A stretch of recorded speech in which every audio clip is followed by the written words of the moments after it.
Imagine this, it's race day. You've been training for it for months. You've put in the work, put in the miles, followed the plan religiously, but something just doesn't click.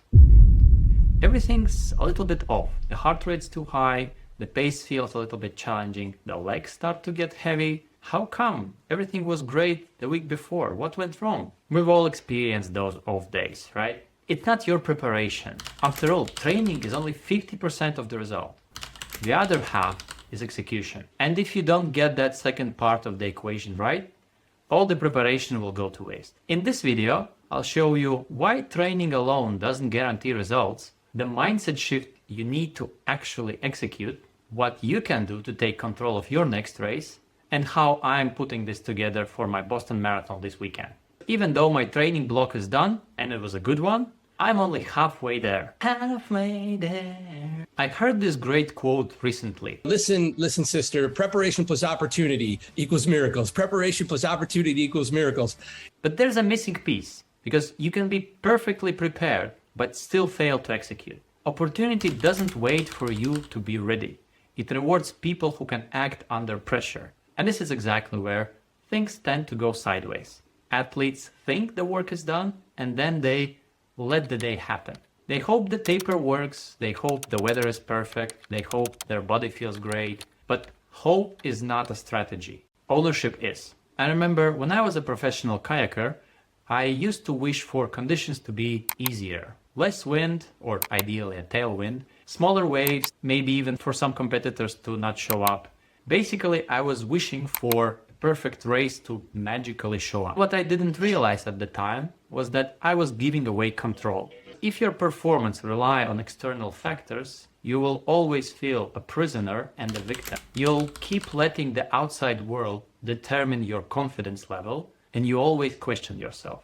It wasn't until I moved into Ironman triathlon, where everything can and probably will go wrong, that I understood this performance shift. You don't wish for things to be easier or for conditions to magically align.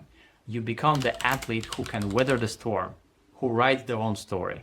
Execution requires ownership. It's showing up and saying, I'm not afraid. You prepare for it, just like with training.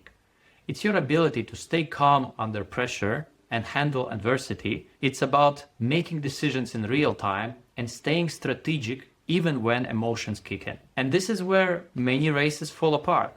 Not because of conditions, but because of decisions. It's not because, oh, my legs felt heavy today. It's because the taper was insufficient, or you walked a lot the day before, or you did a hard workout just to test your fitness the week before and still haven't processed that fully. It's not because, oh, I had a GI issue. No, it's probably because you had carb loaded with pizza, which has a ton of fat on it, the day before, very late to bedtime. Or you didn't follow your nutrition strategy and had 2 gels in a row. It's not because, oh, I didn't have it in me after 18 miles. No, it's probably because of poor pacing, poor race planning, and not sticking to your nutrition and hydration strategy. Yes, we cannot control weather or external factor, but everything I listed just now are examples of small decisions which can be controlled and put together can actually make a significant impact on how the race will go. Right now, I'm heading into Boston Marathon this coming Monday, and even though my training is done, this is where the real work actually begins. Because execution means managing all the factors around the race that you can control.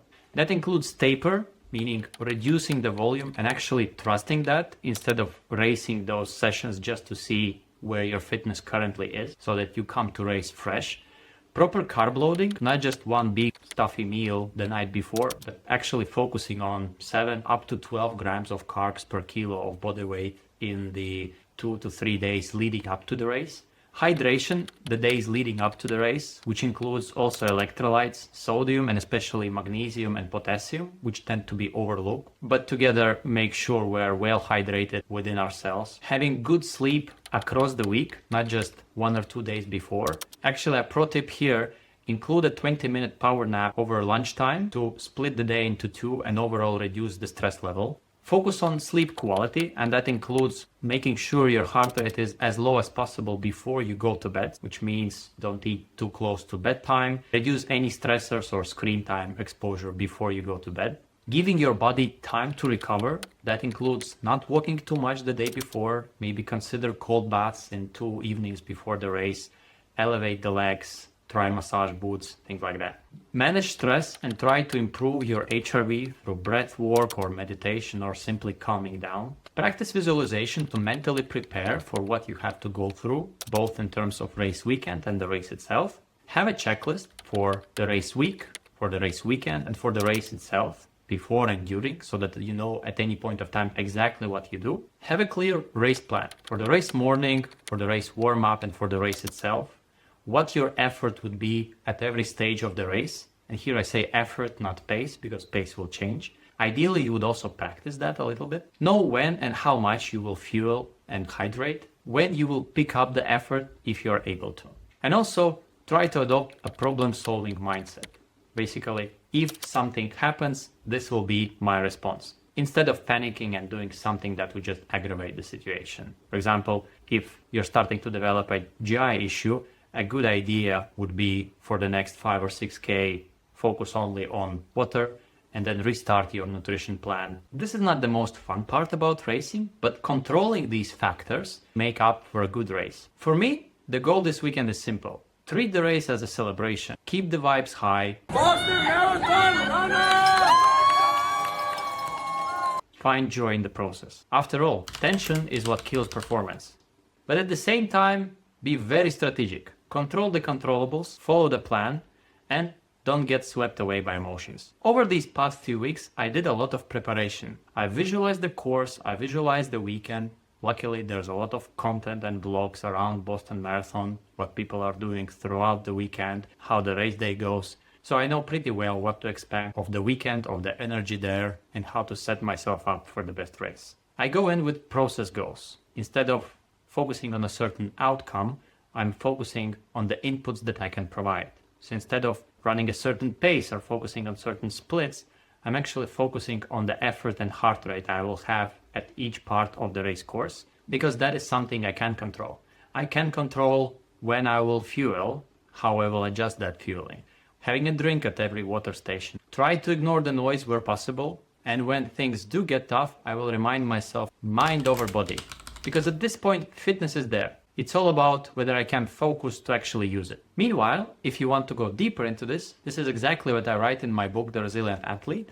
It's all about building the mindset and the habits, not only to train well, but also perform when it matters. I'll put the link to the book in the description. After the race, I'll break down exactly what happened, my result, what went well, what didn't, what I would improve. So stay tuned and see you in the next one.